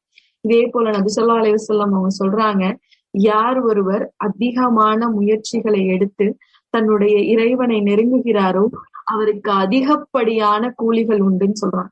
சொன்ன உடனே இப்ப சஹாபாக்கள் கேக்குறாங்க, யா ரசூலுல்லாஹ், நன்மைக்கு நன்மையை தவிர வேற கூலி இல்லைன்னு அல்லாஹ் சொல்றானே, நன்மைக்கான கூலி அல்லாஹ் உடனே கொடுக்கறேன்னு சொல்றானே, இது என்ன அதிகப்படியான கூலி அப்படின்னு கேட்கும் போது நபி ஸல்லல்லாஹு அலைஹி வஸல்லம் அவங்க சொல்றாங்க, ஒரு அடிமைக்கு கிடைக்கின்ற அதிகப்படியான கூலி தன்னுடைய எஜமானனை சந்திப்பது, அல்லாஹுவை சந்திப்பது. இந்த வசனத்துல அல்லாஹ் சொல்ற அதிகப்படியான கூலி என்ன அப்படின்னு சொல்லி விரிவுரையாளர்கள் சொல்லும் போது சொல்றாங்க, ஒரு சுவனவாசிக்கு சொர்க்கத்துல கிடைக்க போற அதிகப்படியான கூலி அல்லாஹுவை சந்திப்பது, அல்லாஹுவை சந்திக்கிற வாய்ப்பு அவருக்கு கிடைக்கும் அப்படின்னு சொல்லி சொல்றாங்க. இப்ப அல்லாஹுவை சந்திக்க போற அந்த நிகழ்வு இப்ப எப்படி இருக்கும்? நம்ம எப்படி அல்லாஹ்வை சந்திப்போம்? உள்ள நுழைஞ்சதுமே பாத்துருவோமா? ஒவ்வொருத்தரா போய் அல்லாஹ்வை பார்ப்போமா? இல்ல அல்லாஹ் நம்மளுடைய இருப்பிடத்திற்கு வருவானா? ஒரு நாளைக்கு எத்தனை முறை நம்ம அல்லாஹ்வை பார்க்க போறோம்? இல்ல ஒரே ஒரு தடவை தான் நம்ம நம்மளுடைய இறைவனை பார்ப்போமா? இறைவனை சந்திக்கின்ற நிகழ்வு எப்படி இருக்கும் அப்படிங்கறத நபி ஸல்லல்லாஹு அலைஹி வஸல்லம் அவங்க வர்ணிக்கிறாங்க. அந்த செய்திகளை இன்ஷா அல்லாஹ் இப்ப நம்ம பார்ப்போம். நாளை சொர்க்கத்துல சுவனவாசிகள் எல்லாம் அவங்களுடைய வீடுகளுக்கு போய் அவங்களுக்கு கொடுக்கப்பட்ட கூலிகளை அனுபவிச்சு கொண்டிருக்கும் போது இப்ப ஒரு அழைப்பு வரும், சுவனவாசிகளே அப்படின்னு சொல்லி அல்லாஹ் அழைப்பான். அந்த அழைப்பு வந்த உடனே இந்த மனிதர்கள் எல்லாம், சொர்க்கவாசிகள் எல்லாம், யா அல்லாஹ் நாங்க இங்கதான் இருக்கோம், யா அல்லாஹ் உனக்கு நாங்க கட்டுப்படுகிறோம் அப்படின்னு சொல்லி இறைவன் முன்னாடி போய் நிப்பாங்க. இப்போ அல்லாஹ் இந்த சுவனவாசிகளை அழைச்சு இவங்களுக்குன்னு சொல்லி சில கூலிகளையும் சில விஷயங்களையும் தரப்போறான். இப்ப இந்த எல்லா சுவனவாசிகளும் அல்லாஹுவ பாக்குறதுக்காக காத்து கொண்டிருக்கும் போது இப்ப அல்லாஹ் தன்னுடைய அரியாசனத்திலிருந்து அடியார்களுக்கு இப்ப காட்சி அளிக்க போறான். அங்க இருக்கக்கூடிய எல்லா சுவனவாசிகளும் அல்லாஹுவை இப்ப பார்க்க போறாங்க. இப்போ அல்லாஹ் தந்த சுவனவாசிகளை அழைச்சு இப்ப அவங்களுக்கு சலாம் சொல்லுவான், அஸ்ஸலாமு அலைக்கும், உங்கள் மீது அமைதி உண்டாகட்டும். அப்போ இந்த சுவனவாசிகள் எல்லாம் அதுக்கு பதில் சொல்லுவாங்க, யா அல்லாஹ் அமைதியை கொடுக்கிறது நீ, அமைதியுடைய இருப்பிடம் நீ, இந்த உலகத்துடைய எல்லா ஆற்றல்களையும் எல்லா உயர்ந்த அந்தஸ்துகளையும் உடையவன் நீ, உனக்குதான் யா அல்லாஹ் எல்லா புகழும் அப்படின்னு சொல்லி பதிலளிப்பாங்க. பதிலளிச்ச உடனே இப்போ அல்லாஹ் திரும்ப அந்த சொர்க்கவாசிகளை பத்தி பார்த்து கேக்குறான். முதல்ல ஒரு அழைப்பு கொடுத்தான், சொர்க்கவாசிகளே அப்படின்னு ஒரு அழைப்பு. அழைச்ச உடனே எல்லாரும் வந்து அல்லாஹ் முன்னாடி இப்ப நிக்கிறாங்க. ரெண்டாவது அல்லாஹ் உரையாடுற விஷயம், சுவனவாசிகளுக்கு எல்லாம் அல்லாஹ் சலாம் சொல்றான். சலாம் சொன்ன உடனே இப்ப இந்த சுவனவாசிகளும் அல்லாஹ்க்கு பதில் சொல்றாங்க. மூணாவது அல்லாஹ் சொல்லக்கூடிய ஒரு விஷயம், சுப்ஹான் அல்லாஹ், அல்லாஹ் கேக்குறான், எங்கே என்னுடைய அடியார்கள், எங்கே என்னை பார்க்காமலேயே எனக்கு கட்டுப்பட்டு இந்த பூமியில் வாழ்ந்த என்னுடைய அடியார்கள் எங்கே அப்படின்னு சொல்லி அல்லாஹ் கேக்குறானா சகோதரிகளா? நம்ம இந்த பூமியில் அல்லாஹ்வுக்கு எத்தனை முறை கட்டுப்படாம நடந்திருப்போம். அல்லாஹ் சொன்ன ஒவ்வொரு விஷயத்தையும், அல்லாஹ் திருக்குரான்ல இறை நம்பிக்கையாளர்களேன்னு அழைச்சு சொன்ன ஒவ்வொரு விஷயத்தையும் நம்ம உடனே கேட்டுட்டோமா? எத்தனை விஷயத்த நம்ம கட்டுப்படாம நம்ம அலட்சியத்தாலும் சோம்பேறித்தனத்தாலும் கடந்து போயிருக்கோம். ஆனா நாளைக்கு அல்லாஹ் யார் இந்த பூமியில் இறைவனுடைய கட்டளை வந்தவுடன் உடனே அதுக்கு கட்டுப்பட்டு நடந்தார்களோ, கேட்டோம் கட்டுப்பட்டோம் அப்படிங்கிற மாதிரி யாருடைய வாழ்க்கை இருந்துச்சோ, இப்ப அந்த மனிதர்களை பார்த்து அல்லாஹ் கூப்பிடுறான், என்னுடைய அடியார்கள் எங்கே, என்னுடைய அன்பர்கள் எங்கே, இந்த பூமியில் என்னை காணாமலேயே எனக்கு கட்டுப்பட்டு நடந்த, என்னை பார்க்காமலேயே அவங்களுடைய வாழ்க்கையை எனக்கு பயந்த வகையில் அமைத்து கொண்ட என்னுடைய அடியார்கள் எங்கே, அவங்க எல்லாம் கொஞ்சம் முன்னாடி வாங்கன்னு இப்ப அல்லாஹ் கூப்பிடுறான். வாங்க முன்னாடி வாங்க, என்னை பார்க்காமலேயே உடனுக்குடன் எனக்கு கட்டுப்பட்டு நடந்தீங்களே, வாங்க, இந்த நாள்ல நான் உங்களுக்கு நிறைய நன்மைகளை வழங்க போறேன், உங்களுக்கு என்ன வேணுமோ என்கிட்ட கேளுங்க அப்படின்னு சொல்லி அல்லாஹ் சொல்லுவாங்க. சொன்ன உடனே அந்த சுவனவாசிகள் அல்லாஹ் கிட்ட கேட்பாங்கன்னா, யா அல்லாஹ் நீ எங்களை பொருந்திக்கணும், யா அல்லாஹ் நீ எங்களை பொருந்திக்கணும் அப்படின்னு கேட்பாங்களாம். கேட்ட உடனே இப்ப அல்லாஹ் சொல்லுவானா, நான் உங்களை பொருந்தியதாலதான் நீங்க இந்த சொர்க்கத்துக்குள்ளேயே இருக்கீங்க, நான் உங்களுடைய அமல்களை ஏற்றுக்கொண்டதாலதான், நான் உங்களுடைய அன்பை அங்கீகரிச்சதாலதான் நீங்க இந்த சொர்க்கத்துக்குள்ளேயே இருக்கீங்கன்னு அல்லாஹ் சொல்லுவான். சொல்லிட்டு அல்லாஹ் சொல்லுவான், இந்த நாள் உங்களை நான் பொருந்தி கொண்டேன், இனிமே எந்த விஷயத்துக்காகவும் நான் உங்ககிட்ட கோபப்படவே மாட்டேன் அல்லாஹ் சொல்லிடும். வேற கேளுங்க, நான் உங்களை பொருந்தி கொண்டனாலதானே நீங்க சொர்க்கத்துல இருக்கீங்க, வேற என்ன உங்களுக்கு வேணும் கேளுங்க, உங்களை திருப்திப்படுத்துறதுக்கு வேற என்ன வேணும் கேளுங்கன்னு அல்லாஹ் சொல்லுவானா. இப்ப சொன்ன உடனே இந்த சுவனவாசிகள் எல்லாம் அவங்களுக்குள்ள ஒவ்வொருத்தருக்குள்ளயா பேசிக்குவாங்களாம், என்ன அல்லாட்ட கேட்கலாம்னு சொல்லி எல்லாரும் கலந்து உரையாடிட்டு ஒரு விஷயத்த கேட்பாங்க. யா அல்லாஹ் நாங்க உன்னை பார்க்கணும், யா அல்லாஹ் நாங்க உன்னுடைய முகத்தை பார்க்கணும், யா அல்லாஹ் நாங்க உன்னை பார்க்கணும் அப்படின்னு கேட்ட உடனே அல்லாஹ் தன்னுடைய தோற்றத்துல அந்த சொர்க்கவாசிகளுக்கு எல்லாம் காட்சி அளிப்பானா. அல்லாஹ் தன்னுடைய தோற்றத்தை வெளிப்படுத்தும் போது ஒரு மிதமான ஒரு வெளிச்சம் அந்த சுவனம் முழுக்க பரவி இருக்கும். மேலிருந்து அந்த வெளிச்சம் வரும்போது சொர்க்கவாசிகள் எல்லாம் தங்களுடைய தலைகளை உயர்த்தி அந்த வெளிச்சத்தை பார்ப்பாங்களாம்.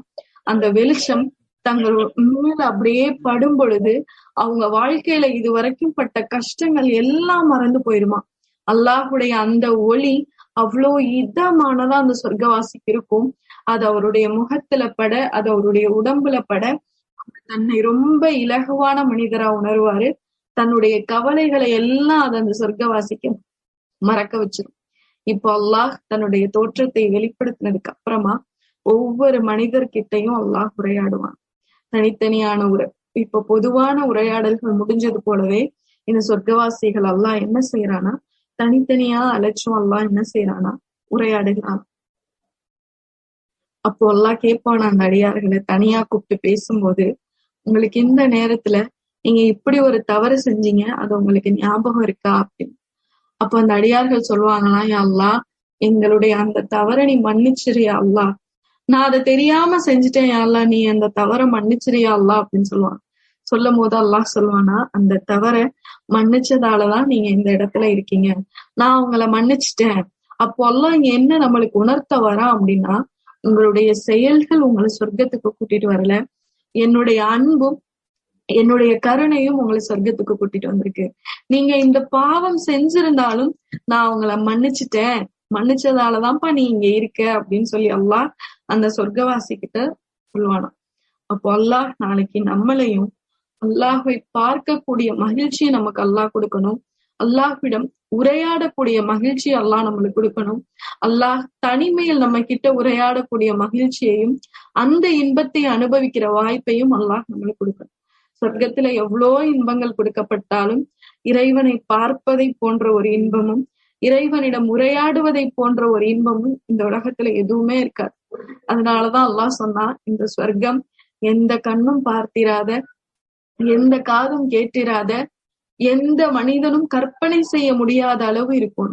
சொர்க்கத்துல நடக்கக்கூடிய சில விஷயங்களை நம்மளால உணர்ந்து கொள்ளவே முடியாது, எப்படி இருக்கும். இப்ப இறைவனை சந்திக்கக்கூடிய இந்த நிகழ்வு கூட நம்ம எப்படி இருக்கும் அப்படிங்கிறத நம்ம யோசிக்கிறோம். எவ்வளவு கற்பனை பண்ணி பார்த்தாலும் நாளைக்கு இதை அனுபவிக்கும் போது புதுசா இருக்கும் நம்மளுக்கு. நம்ம நினைக்கிறதெல்லாம் விட சொர்க்கம் ரொம்ப உயர்வானது. நம்ம நினைக்கிறது எல்லாத்தையும் விட நம்மளுடைய இறைவன் அன்பானவன். சொர்க்கவாசிகளை கூப்பிட்டு, என்னுடைய அன்பு உங்களுக்கு இருக்கு, அதனாலதான் நீங்க சொர்க்கத்துல இருக்கீங்க அப்படிங்கறத அல்லாஹ் சொல்லுவான். யார் தன்னுடைய வாழ்க்கையை இந்த பூமியில் வாழும் போது இறைவனின் அன்பிற்காக செலவழிக்கிறாங்களோ, ஏதாவது ஒரு விஷயம் செஞ்சு, அல்லாஹ் இப்ப நமக்கு கணக்கெடுக்க போறது இல்லைல்ல, 5 நேர தொழுகை, நோன்பு, ஜக்காத்து, ஹஜ்ஜு, இந்த அமல்களுடைய எடையை வச்சுட்டும் நம்மளால சொர்க்கத்துக்குள்ள போயிட முடியாது. அல்லாஹுடைய அன்பு வேணும், அல்லாஹுடைய இரக்கமான பார்வை நம்மளுக்கு வேணும். இந்த பூமியில் யார் சக மனிதர்களிடம் இரக்கத்தோடு நடந்துக்கிறாங்களோ அவங்க கிட்டதான் அல்லாஹ் நாளை மறுமையில் இரக்கமாக நடந்து கொள்வான். இறைவனுடைய கடமைகளை மட்டும் சரியா செஞ்சுட்டு என்னை சுத்தி இருக்க மனிதர்கள் கிட்ட எல்லாம் நான் இரக்கம் காட்ட மாட்டேன், நான் கடுமையா இருப்பேன் என்னுடைய விஷயத்துல நம்ம இருந்தோம் அப்படின்னா நாளைக்கு அல்லாஹ்வை சந்திக்கக்கூடிய வாய்ப்பை நம்ம தவற விட்டுருவோம். பூமியில் உள்ள மனிதர்களிடம் நம்ம இரக்கம் காட்டுவோம், அல்லாஹ் நம்ம மீது இன்ஷா அல்லாஹ் இரக்கம் காட்டுவோம். இவ்வளோ அழகான சொர்க்கம், அதுல உயர்ந்த சொர்க்கம், ரசூலுல்லாஹ்வை சந்திக்கிற வாய்ப்பு, அல்லாஹ்வை சந்திக்கிற வாய்ப்பு, அல்லாஹ்விடம் உரையாடுகிற வாய்ப்பு. இந்த சொர்க்கத்துக்காக நபி ஸல்லல்லாஹு அலைஹி வஸல்லம் அவங்க நம்மள துவா செய்ய சொல்லியிருக்காங்க. எந்தெந்த வகையில எல்லாம் இப்ப நம்ம துவா செய்யலாம். ஒரு மனிதர் நபி ஸல்லல்லாஹு அலைஹி வஸல்லம் அவங்க கிட்ட வந்து சொல்றாரு, யா ரசூலுல்லாஹ், எனக்கு உங்களை போலவும் முஆதை போலவும் துவா செய்யவே தெரியல, உங்களை போலவும் முஆதை போலவும் என்னால உருகி உருகி துவா செய்ய முடியல யா ரசூலுல்லாஹ். அவர் தனக்கு துவா செய்யக்கூடிய முறை வரலன்னு தன்னைத்தானே நொந்துக்கிறார். எனக்கு ஏன் இது வரல, எனக்கு ஏன் இது இவ்வளவு அழகா வரல அப்படின்னு சொல்லி போய் ரசூலுல்லாஹ்ட்ட கேக்குறாங்க. கேட்கும் போது நபி ஸல்லல்லாஹு அலைஹி வஸல்லம் கேக்குறாங்க, நீங்க என்னப்பா துவா செய்வீங்க? அல்லாஹ், நான் என்ன துவா செய்வேன்னா, எனக்கு அல்லாஹ் சொர்க்கத்தை கொடுன்னு துவா செய்வேன், நரகத்துல இருந்து என்னை பாதுகாத்து வைன்னு துவா செய்வேன். இதையேதான் நாங்களும் செய்யறோம், எங்களுடைய நிலைகள்ல இருந்து செய்யறோம். ஒவ்வொருத்தருடைய வார்த்தைகள்ல வேறுபாடு இருக்கு. அப்போ நம்ம துவா அல்லாஹ் கிட்ட சொர்க்கம் வேணும்னு கேட்கும் போது நம்ம என்ன உணர்ந்தோமோ, நம்ம அல்லாஹ்வை என்னவா நினைக்கிறோமோ அந்த அடிப்படையில இருந்து நம்ம துவா கேட்டாலே அந்த துவா அழகான துவாவா மாறிடும். அதுல அழகிய வார்த்தைகள் இருக்கணும், கோர்வையான வார்த்தைகள் இருக்கணும் அப்படிங்கறதெல்லாம் அவசியம் இல்லை. உண்மையான இறைவன் மீதுள்ள அன்பும் உண்மையான ஏக்கத்தோடும் செய்யக்கூடிய ஒவ்வொரு துவாலையும் வார்த்தைகள் குறைவா இருந்தா கூட அது அல்லாஹுடைய பார்வையில் அழகான துவாவா இருக்கும். இப்போ ஒரு சில துவாக்கள் எப்படி நம்ம சொர்க்கத்தை வேண்டி கேக்குறது அப்படிங்கறத பத்தி பார்ப்போம். ஃபர்ஸ்ட் ஒரு துவா, அல்லாஹும்ம இன்னி அஸ்அலுக ஜன்னா வ அஊது பிக மினன் நார். யா அல்லாஹ், எங்களை சொர்க்கத்தில் நுழையச் செய், நரக நெருப்பில் இருந்து எங்களை பாதுகாத்து வை அப்படிங்கிற துவா. இந்த துவாவை யார் ஒரு நாளைக்கு 3 முறை கேட்கிறாரோ அவருக்காக சொர்க்கம் இறைவனிடம் பேசும், நரகமும் இறைவனிடம் பேசும். யா அல்லாஹ் இந்த மனிதரை நீ எனக்குள்ளதான் கொடுக்கணும்னு சொர்க்கம் கேட்கும். நரகம் யா அல்லாஹ் இந்த மனிதரை எனக்குள்ள நீ கொடுத்துறாத அப்படிங்கறத நரகம் கேட்கும். ரெண்டாவது துவா குரான்ல இருக்கக்கூடிய ஒரு துவா, அல் பக்ராவுடைய 201வது வசனம். ரப்பனா ஆத்தினா ஃபித் துன்யா ஹசனா வ ஃபில் ஆஹிரதி ஹசனா. யா அல்லாஹ் இம்மையிலும் எங்களுக்கு சிறந்ததை கொடு, மறுமையிலும் எங்களுக்கு சிறந்ததை கொடு அப்படின்னு சொல்லி துவா கேட்கணும். இமாம் ஹசனுல் பஸ்ரி சொல்றாங்க இந்த துவாவுக்கு ஒரு விளக்கமா, இம்மையில் சிறந்தது அப்படின்னா அதுல என்னென்னலாம் இருக்கு தெரியுமா? யா அல்லாஹ் எனக்கு இம்மையில் சிறந்ததை கொடுன்னு நம்ம கேக்குறோமே, அப்ப கேட்கும் போது அதுக்குள்ள என்னென்ன விஷயங்கள் இருக்கு? இமாம் ஹசனுல் பஸ்ரி சொல்றாங்க, சிறந்த கல்வி இம்மையினுடைய சிறப்பு. சிறந்த கல்வி, பயனுள்ள கல்வி. ஒரு அடியானுக்கு அல்லாஹ் இம்மையில் சிறப்பு கொடுக்கணும்னு நினைச்சான் அப்படின்னா அவருக்கு பயனுள்ள கல்வியை கொடுப்பான். ரெண்டாவது இம்மையுடைய சிறப்பு என்னன்னா தூய்மையான ரிஸ்க், நல்ல தூய்மையான பொருளாதாரமா இருந்தாலும் சரி, தூய்மையா உங்களுக்கு கிடைக்கிற அல்லாஹ்வுடைய ரஹ்மத்துகள். மூணாவது என்னன்னா ஏற்றுக்கொள்ளப்பட்ட அமல்கள். இந்த பூமியில் ஒரு அடியாருக்கு கிடைக்கிற சிறந்ததிலேயே ரொம்ப சிறந்தது எதுனா அவருடைய அமல்கள் ஏற்றுக்கொள்ளப்பட்ட நிலையில் இந்த உலகத்துல இருந்து அவர் பிரிஞ்சு போகிறது. சஹாபாக்கள் எல்லாம் அல்லாஹ்விற்காக யார் அல்லாஹுடைய பாதையில செலவு செய்ய போறாங்கன்னு சொன்ன உடனே அவ்வளோ பொருளாதாரங்களை செலவு செஞ்சாங்களே, செலவு செஞ்சதுக்கு அப்புறமும் கூட அவங்களுடைய மனசு நிம்மதியா இருந்ததா? ஒரு முறை கேட்டாங்க, பாதி சொத்தை கொண்டு வந்து கொடுத்தாங்க. அடுத்த முறை இதே போல ஒரு வசனம் வந்தப்ப திரும்ப மீதி பொருளாதாரத்தையும் வந்து கொடுக்குறாங்க.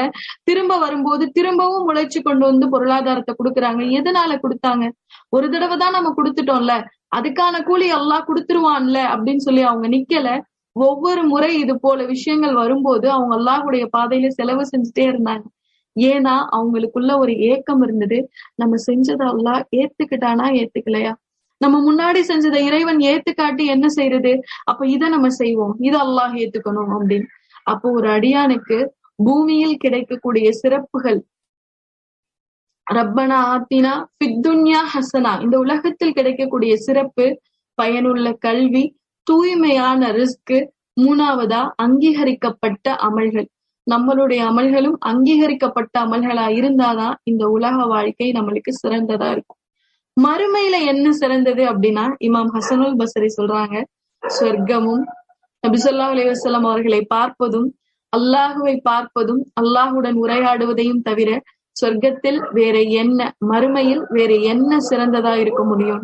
அப்போ இம்மையிலையும் அல்லாஹ் நம்மளை சிறந்தவங்களா ஆக்கணும், மறுமையிலையும் சிறந்தவங்களா ஆக்கணும். அதிகமா துவா செய்ய சொல்லி ரசூலுல்லாஹ் நம்மளுக்கு ஒரு வழிமுறையை கற்றுத்தராங்க. அடுத்ததா எப்படி நம்ம துவா செய்யலாம் அப்படிங்கிறத பார்த்தோம்னா 3வது அத்தியாயத்துடைய 194வது வசனம். எங்கள் இறைவனே, இன்னும் உன் தூதர்கள் மூலமாக எங்களுக்கு நீ வாக்களித்ததை எங்களுக்கு தந்தருள்வாயாக. கியாம நாளில் எங்களை இழிவுபடுத்தாதிருப்பாயாக. நிச்சயமாக நீ வாக்குறுதிகளில் மாறுபவன் அல்ல அப்படின்னு பிரார்த்திக்க சொல்லி அல்லாஹ் நம்மளுக்கு ஒரு வழிமுறையை கற்றுக் கொடுக்கிறான். சகோதரிகளா, யா அல்லாஹ் எங்களுக்கு எதெல்லாம் நீ வாக்களிச்சியோ, மறுமையில என்னென்னலாம் ஒரு இறை நம்பிக்கையாளருக்கு கிடைக்கும் நீ வாக்களிச்சியோ, நிழல்கள் கிடைக்கும்னு சொன்ன, கௌசர் நீர் தடாகத்துல இருந்து தண்ணீர் கிடைக்கும்னு நீ சொன்ன, சொர்க்கத்துடைய காத்திருப்பு அறையில எங்களுடைய உள்ளும் புறமும் தூய்மையாகும் நீ வாக்களிச்ச, சொர்க்கத்துக்குள்ள நாங்க போகும்போது மலக்குமார்கள் எங்களை வரவேற்பாங்கன்னு வாக்களிச்ச, நீங்க பொறுமையோட இருங்க, உங்களுக்கு புகழுக்குரிய வீடு காத்து கொண்டு இருக்கிறதுன்னு நீ வாக்களிச்ச, நீங்க என்னை அஞ்சி நடங்க, உங்களுக்கு 2 சுவனம் இருக்குன்னு நீ வாக்களிச்ச.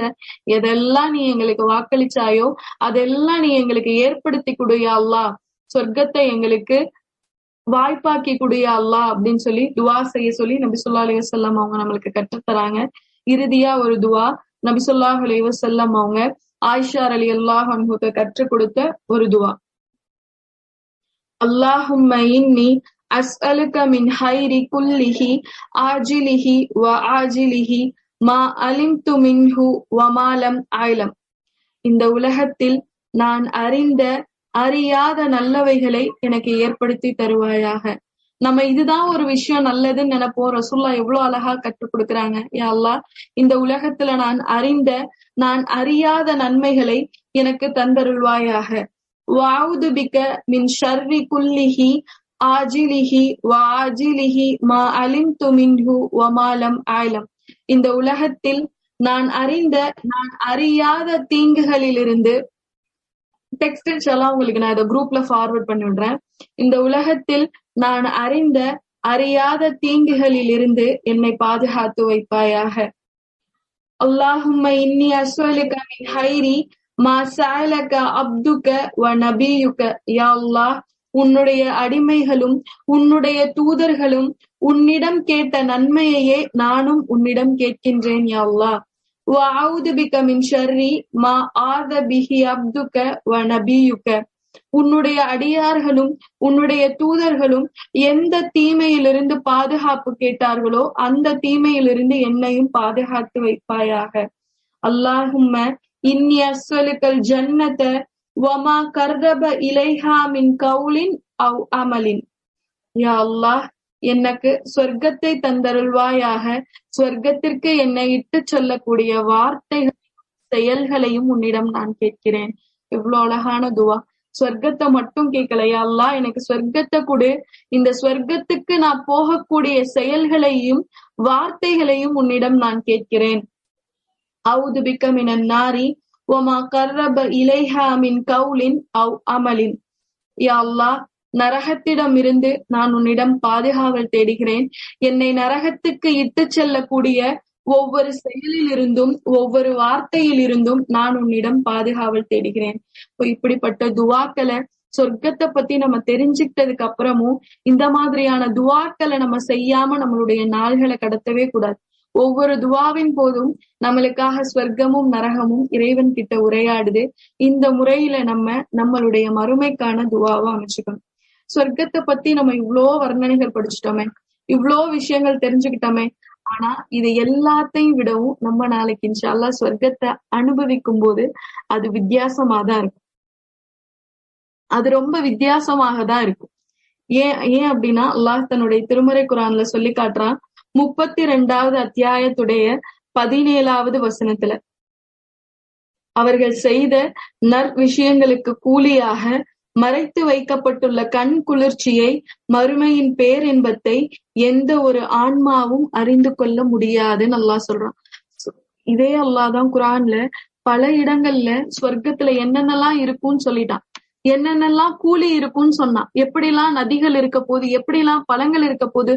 அர் ரஹ்மான் சூறாலையும் வாக்கியாலையும் நம்ம நிறைய அதை பத்தின விஷயங்கள் தெரிஞ்சிருக்கோம். இவ்வளவே சொல்லிட்டு அல்லாஹ் இந்த வசனத்துல என்ன சொல்றான், அவங்களுடைய கண்ணுக்கு குளிர்ச்சியா இன்பத்தை ஏற்படுத்தக்கூடிய அவங்க அறியாத பல விஷயம் அங்க இருக்கு.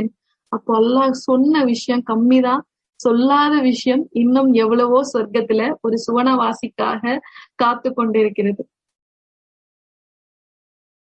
நபி ஸல்லல்லாஹு அலைஹி வஸல்லம் அவங்க சொல்லக்கூடிய ஒரு ஹதீஸ், ஒரு அடியார் தன்னுடைய உடல், தன்னுடைய உள்ள இந்த எல்லா கஷ்டத்துக்கும் மத்தியிலையும் இறைவனை நெருங்குவதற்காக ஒவ்வொரு அடி அவர் சிரமப்பட்டு எடுத்து வைக்கும் போது அல்லாஹ் மலக்குமார்கள் கிட்ட கேட்பானா, இவர் ஏன் இவ்வளவு சிரமப்பட்டு இந்த விஷயத்த செய்யறாரு அப்படின்னு சொல்லி கேட்கும் போது அவருக்கு என்ன வேணுமா, அந்த அடியானுக்கு என்ன வேணும், இவ்வளோ கஷ்டப்பட்டு ஒவ்வொரு அமலையும் செய்யறானே அவனுக்கு என்ன வேணும் அப்படின்னு கேட்கும் போது மலக்குமார்கள் சொல்லுவாங்கன்னா, யா அல்லாஹ், அவருக்கு சொர்க்கம் வேணுமா, சொர்க்கம் வேணுமா, சொர்க்கத்தை அவரு பாத்திருக்காரா அப்படின்னு அல்லாஹ் கேட்பானா.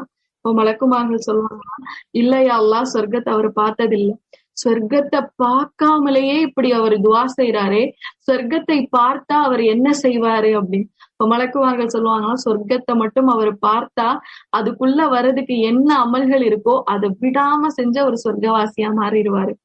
சரி, அவன் என்ன வேணான்னு சொல்றான், எதுல இருந்து அவன் பாதுகாப்பு தேடுறான் என்கிட்ட, இப்படி ஒவ்வொரு நாளும் எல்லாரும் தூங்கிட்டு இருக்கும் போது இவன் மட்டும் எந்திரிச்சு என்ன வணங்குறானே, கஷ்டமா இருக்கும் போது கூட தன்னுடைய சுகமான தூக்கத்திலிருந்து எழுந்து என்கிட்ட வந்து நிக்கிறானே, என் முன்னாடி வந்து கண்ணீர் சிந்துறானே, இவனுக்கு என்ன வேணாம், இவன் எதுல இருந்து பாதுகாப்பு இந்த அடியான என்கிட்ட கேட்கிறான் அப்படின்னு சொன்ன உடனே மலக்குமார்கள் சொல்லுவாங்களாம், யா அல்லாஹ், இவன் நரக நெருப்பில் இருந்து உன்னிடம் பாதுகாவல் தேடுகிறான். நரக நெருப்பு அவன் பார்த்திருக்கானா, அல்லாஹுக்கு தெரியும், தெரிஞ்சாலும் அல்லாஹ் கேட்கிறான், நரக நெருப்பு அவன் பார்த்திருக்கானா. இப்ப மலக்குமார்கள் சொல்லுவாங்க, யா அல்லாஹ், இல்ல அவன் பார்க்கல. இப்ப நரகத்தை பார்க்காமலேயே இவன் இவ்வளவு அமல் செய்யறானா, நரகத்தை பார்த்திருந்தா அப்ப இவன் எப்படி இருப்பான். யா அல்லாஹ், அவர் நரகத்தை பார்த்திருந்தா உனக்கு ரொம்ப அஞ்சி எதெல்லாம் நரகத்துக்கு இட்டு செல்லுமோ அந்த காரியத்துல இருந்தெல்லாம் விலகி இருப்பாரு யா அல்லாஹ் அப்படின்னு சொல்லி ஜிப்ரீல் அலைஹிஸ்ஸலாம் அவங்க அல்லாஹ் கிட்ட சொல்லுவாங்க, சகோதரிகளா, சொர்க்கமும் நரகமும் நம்மளுக்கு ரொம்ப அருகிலதான் இருக்கு. ஒவ்வொரு அடியாருக்கும் சொர்க்கத்திலையும் ஒரு இடம் இருக்கு, நரகத்திலையும் ஒரு இடம் இருக்கு. இந்நேரத்துல இந்த இடத்துல நம்ம எல்லாரும் இங்க ஒன்னா அமர்ந்திருக்கோம். இங்க உள்ள ஒவ்வொரு நபருக்கும் சொர்க்கத்திலையும் ஒரு இடம் தயாரா இருக்கு, நரகத்திலையும் ஒரு இடம் தயாரா இருக்கு. எந்த இடத்துக்கு போகக்கூடியவங்களா நம்மளுடைய வாழ்க்கையை அமைச்சுக்க போறோம்? நபி ஸல்லல்லாஹு அலைஹி வஸல்லம் அவங்க சொல்றாங்கல்ல, நாளைக்கு ஒரு அடியார் தன்னுடைய மண்ணறையில் வைக்கப்பட்டவுடன் காலையும் மாலையும் அவருக்கு சொர்க்கமும் நரகமும் காட்டப்படும். முதல்ல அவர் இறை நம்பிக்கையாளரா இருந்தாரு அப்படின்னா முதல்ல அவருக்கு நரகத்துடைய காட்சி காட்டப்படும். அப்போ அவருக்கு சொல்லப்படும், நரகத்தில் உங்களுக்காக ஒரு இடம் தயார்படுத்தி வைக்கப்பட்டிருந்துச்சு, ஆனா உங்களுடைய அமல்களால அந்த இடத்த நீங்க இல்லாம ஆக்கிட்டீங்க, அந்த இடத்த நீங்க சுக்குநூறா ஆக்கிட்டீங்க. அடுத்து அல்லாஹ் சொர்க்கத்தை காட்டுவான், இப்போ உங்களுக்கான இடம் இதுதான் அப்படின்னு அல்லாஹ் காட்டுவானா. அதை பார்த்த உடனே அவர் மனசு நிம்மதியா இருக்கும். அதே நேரத்துல ஒரு தீய அடியானா இருந்தா அவர் மண்ணறையில இருக்கும் பொழுது முதல்ல அவருக்கு சொர்க்கம் காட்டப்படும்.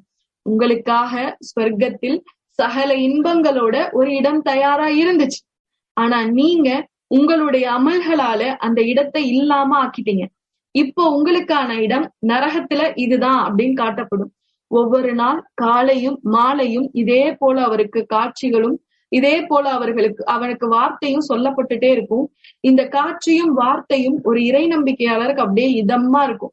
அப்பாடா நம்ம தப்பிச்சிட்டோம், நரகத்துல நம்மளுக்கான இடத்த நம்ம வேணான்னு உதறி தள்ளிட்டோம், சொர்க்கத்துல வேணும்னு நம்ம வாங்கிக்கிட்டோம் அப்படின்னு அவர் நினைப்பாராம். ஒரு தீய அடியாரா இருந்தா ஒவ்வொரு நாளும் வெந்து நொந்து புலம்பி போவாரு. இவ்வளவு அழகான ஒரு இடம் எனக்கு இருந்துச்சே, இது எனக்கு தெரியாம போயிருச்சே, தெரிஞ்சும் நான் அதை அப்படி வீணாக்கிட்டேனே அப்படின்னு சொல்லி புலம்பக்கூடியவரா இருப்பார். நம்மளுடைய இடத்தை தேர்வு செய்ய போறது நம்மளுடைய கையில தான் இருக்கு.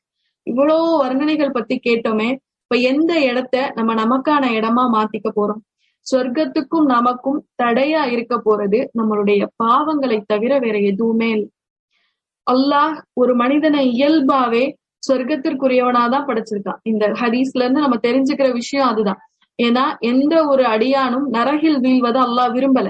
அவர் சொர்க்கவாசியா இருக்கணும் அப்படிங்கறதான் அல்லாஹ் விரும்புறான். அவரை சொர்க்கத்துக்குள்ள நுழைய விடாம இப்ப தடுக்கிறது அவருடைய பாவங்கள் தான். ஒரு மனிதனுக்கு பெரிய எதிரி ஷைத்தான் அப்படிங்கிறத விட ஒரு எதிரி யாருன்னா அவனுக்கு அவனேதான். எவ்வளவுதான் ஷைத்தான் அவனுடைய காதுகள்ல முணுமுணுத்தாலும், எவ்வளவுதான் அவனை ஷைத்தான் வழிகெடுக்க நினைச்சாலும் அது எல்லாத்துக்கும் இப்ப இசைஞ்சு அசைஞ்சு போறது அந்த அடியான் தான். அப்ப தன்னுடைய செயல்களின் மூலமா தன்னுடைய சுவனத்திற்கும் தனக்கும் உள்ள தடையா நம்மளுடைய பாவங்கள்ல தான் நம்மள பலர் முன்னிறுத்தி வச்சிருக்கோம். இப்ப இந்த ரமலானுடைய மாதத்துல இந்த தடைய முதல்ல நம்ம உடைக்கணும். சொர்க்கத்துக்கு என்ன போக விடாம தடுக்க போற என்னுடைய சிறிய பெரிய பாவங்களை தடுக்கணும். நபி ஸல்லல்லாஹு அலைஹி வஸல்லம் அவங்க சொல்றாங்க, ஒரு மனிதன் ஜன்னத்துல் ஃபிர்தௌஸ் அப்படிங்கிற ஒரு உயர்ந்த அந்தஸ்த ஒரு மனிதனை அதுக்குள்ள போக விடாம தடுக்க போறது ரெண்டே விஷயம்தான். ஒண்ணு இறை நிராகரிப்பு, இன்னொன்னு மதுவுக்கு அடிமையாக இருக்கிறது அப்படின்னு. அப்போ இங்க ரெண்டு விஷயம் நம்ம கவனிச்சு பார்த்தா தெரியும். ஒரு பெரிய பாவம், இணை வைக்கிறவங்க ஜன்னத்துல் ஃபிர்தௌஸ்ல போக முடியாது. அதே நேரத்துல ஒரு லோவர் கிரேடு பாவம், மது குடிக்கிறதுக்கு அடிமையாக இருப்பது. இங்க மது மட்டும் இல்ல, இப்ப இது போல எந்தெந்த பாவங்கள் எல்லாம் இருக்கோ, பெரும் பாவங்களை தவிர்த்து வேற எந்தெந்த சிறு பாவங்கள் எல்லாம் அவர் செய்கிறாரோ அந்த பாவம் எல்லாம் அவர் சொர்க்கத்துக்கு போக விடாம தடுக்கும். ரமலானுடைய மாதம் அதிகமா பாவங்கள் மன்னிக்கப்படக்கூடிய ஒரு மாதம். இந்த மாதத்துல ஒரு மனிதர் முழுமையான நம்பிக்கையோட இறைவனிடம் பாவ மன்னிப்பு கேட்டா அல்லாஹ் அவருடைய பாவங்களை மன்னிக்கிறான். இப்போ இந்த மாதத்துல நம்மளுக்கும் சொர்க்கத்துக்கும் எந்த தடையும் இல்லாம நம்மளுடைய பாவங்களை உடைச்சு எரிஞ்சு நம்மளுடைய தடைகளை தாண்டி அல்லாஹ் நம் அனைவரையும் சொர்க்கவாசிகளா மாத்தணும் இன்ஷா அல்லாஹ். கேட்டதின்படி செயல்படக்கூடிய மக்களா அல்லாஹ் உங்களையும் என்னையும் ஆக்கணும். சொர்க்கத்தை பத்தி என்னென்ன விஷயங்கள் எல்லாம் கேட்டோமோ அதை அனுபவிக்கின்ற வாய்ப்பை நம்ம குடும்பங்களோடும் நம்மளுடைய நண்பர்களோடும் கொள்கை சகோதரர்களோடும் சேர்ந்து அனுபவிக்கக்கூடிய வாய்ப்பை அல்லாஹ் உங்களுக்கும் எனக்கும் தரணும் அப்படிங்கிற துஆவோட என்னுடைய இந்த அமர்வை நிறைவு செய்கிறேன். வாஹிர தவானா அல்ஹம்துலில்லாஹி ரப்பில் ஆலமீன். அஸ்ஸலாமு அலைக்கும் வரஹ்மத்துல்லாஹி வபரகாத்துஹு. இன்ஷா அல்லாஹ் நம்ம இந்த 8 நாளா கேட்ட செய்திகள் ஒரு 8 நாளா இந்த சொர்க்கத்தை பத்தி கேட்ட 9 நாட்களா என்னோட கேட்ட செய்திகள் எல்லாமே உங்களுக்கு அல்யுஸ்ர் அகாடமியுடைய யூடியூப் சேனல்ல உங்களுக்கு வீடியோ ஆடியோவா வரும். நீங்க அதுக்கப்புறம் இதுல எந்த வகுப்பை நீங்க தவற விட்டு இருந்தாலும் இல்ல உங்களுக்கு ரெக்கார்டிங் இல்லாட்டியும் இன்ஷா அல்லாஹ் அதுல போய் நீங்க பயன்பெற்றிருக்கலாம். இங்க நம்மளுக்கு என்னென்ன விஷயங்கள்லாம் சொல்லப்பட்டதோ அது இன்ஷா அல்லாஹ் ஒரு சின்ன நோட்ஸா ரெடி பண்ணி உங்களுடைய குரூப்லயும் பகிரப்படும் இன்ஷா அல்லாஹ். இறுதியா நம்ம நிறைய விஷயங்களை தெரிஞ்சுக்கிறது தான் அல்லாஹ் நம்மளுக்கு கொடுக்கிற நன்மை. அல்லாஹ் இந்த பூமியில் ஒரு அடியாருக்கு நன்மையை நாடணும்னு நினைச்சிட்டா அவரை கல்வி அறிவுள்ளவரா மாத்திருவான். ஏதோ ஒரு விஷயத்துல நம்ம ஒவ்வொரு நாள் தெரிஞ்சுக்கிற விஷயங்கள் நம்மளோட ஈமானை எந்த அளவுக்கு சரிப்படுத்துறதுக்கு உதவியா இருக்கு.